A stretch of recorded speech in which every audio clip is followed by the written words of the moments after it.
Hey, Matthew, thank you for joining me on this short video. I just wanted to talk to you a little bit about the article I just wrote, and it's called The Secrets of Commanding Premium Rates for Your Services. And I thought you'd be the perfect one to pull in on this video because we've kind of rode this journey together for a long time.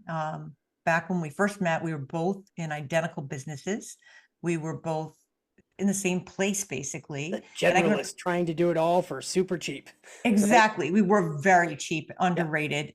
I can remember, like, what do you charge and what do you charge? So we started out with buddying that and like, oh, I charge this for this and oh, I charge that. And I kind of, we bounced off each other and we kind of cheered each other on. I kind of do more, do more, do more. And that was interesting what we did in the very, very beginning because it helped us boost our rates. Yeah.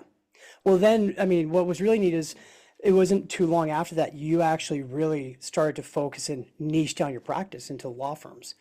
And it's always been one of the things I've enjoyed is watching you go through that journey and understanding and finally being able to, like, I always knew how intelligent you were and the skills that you brought, but I got to watch you evolve your practice and finally benefit by charging more appropriately for your skill set.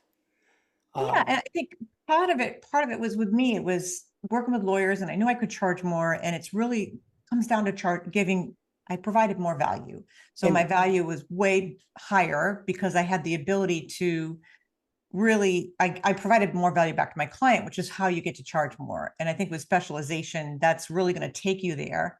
And ironically, you're a little slower than I am. You're starting to do the same thing in a different way, right? Yeah, So we have the vertical and the horizontal going on at the same time because you're doing it in a completely different way. yeah, So I worked with just one industry and now you're doing workflow, which is totally different. But it's a part of it is the unknown. We don't know what to charge. Like we know, like I knew, I think it was a little easier with me. I knew I could take the X that I was charging as a generalist. I had one lawyer client and I started to build off of that and just kind of push and push and push the limit. I was freaking scared in the beginning. I can remember calling you and saying, I don't think I can do this. I don't want to do this. And then you kept telling me, no, you're going to do this. You're going to stick to it. And that was part of the journey of doing that. And now I'm working with you on the flip side. Now I'm telling you what you told me, basically. it's true. I mean, we've all heard people say before, like when you start to get really busy and you have new leads coming in, that's when you start raising your prices and you start to price it to lose it, right? Yes, um, exactly. and what that does is it helps you gradually raise your prices up, recognize and realize that you're worth that, and keep growing it and growing it. Because let's be real, when it comes to price increases, especially our grandfathered in clients, it is so difficult to raise their price because we make it difficult, Yeah, because we right? lead with our heart. We're like, Yeah, oh, and we don't want to rock the boat. We yeah, just don't want to rock the boat. We don't want to disturb the apple cart, whatever acronym you want to use for it, any little saying you want to use for it. It's part of doing business. It's kind of easier. It's less friction just to let that one go and just keep raising the other ones. And then I think I told you the story about when I did finally get around and I hadn't raised prices in 5 years on my yeah. original clients, my legacy ones. And then I actually had a client go, yeah, I don't know why you hadn't done this a long time ago. And then I realized, Right, yeah.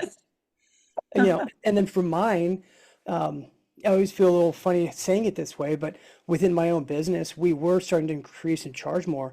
But unfortunately, it actually took me burning my business down to the ground to do a full reset. And I don't recommend anybody do it that way. There's a lot better ways to do it for sure. But I was able to do a full reset, and I've just been spending the last year refocusing my business on the things that I truly love to do. And I didn't recognize that until other people were the ones telling me, like, you're really good at this.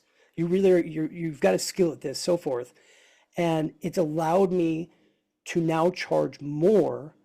I'm doing it on purpose. In my mind, my logic is if I'm charging more, it provides me the opportunity to still do the things for free that I want to. So in a sense, I'm buying back more of that free time and being very intentional with what I'm trying to do, which again, it's ultimately it's workflow design. So we talk about a vertical niche being like law firms. Horizontal is being able to work with business owners, accountants, app companies, and helping them understand how to connect the different dots together to make a more efficient workflow to improve and standardize the actual accounting itself.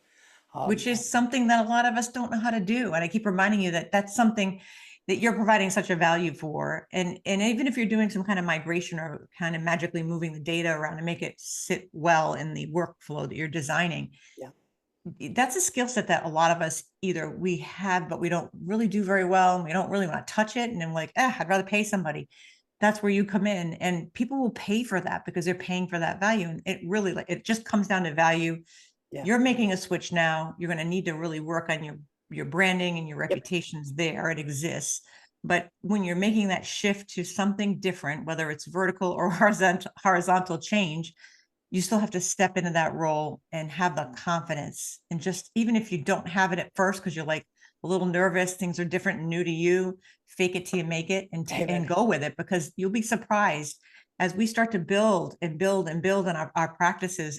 And nothing makes me more upset when I send out a quote thinking I gave a really good price and I really pushed it up, and then it's like 2.5 seconds later they signed it, and I'm like, darn, I didn't go high enough. Yeah.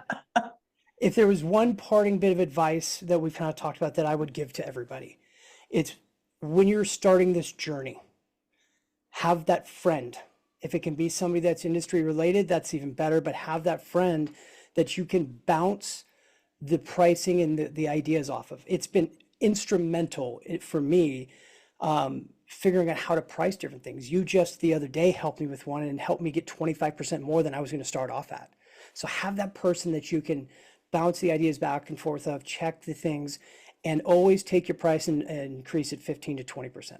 Always. And if you're doing a contract, add that percent increase. If you're doing ongoing bookkeeping or accounting work, put that in the contract. Half the time they don't read it anyway. And then at the end of the year, whenever you're going to do the increases, Yes. just let it do it. Then it's automatic. And then you're not living with legacy clients that are back, only charging $125 a month for.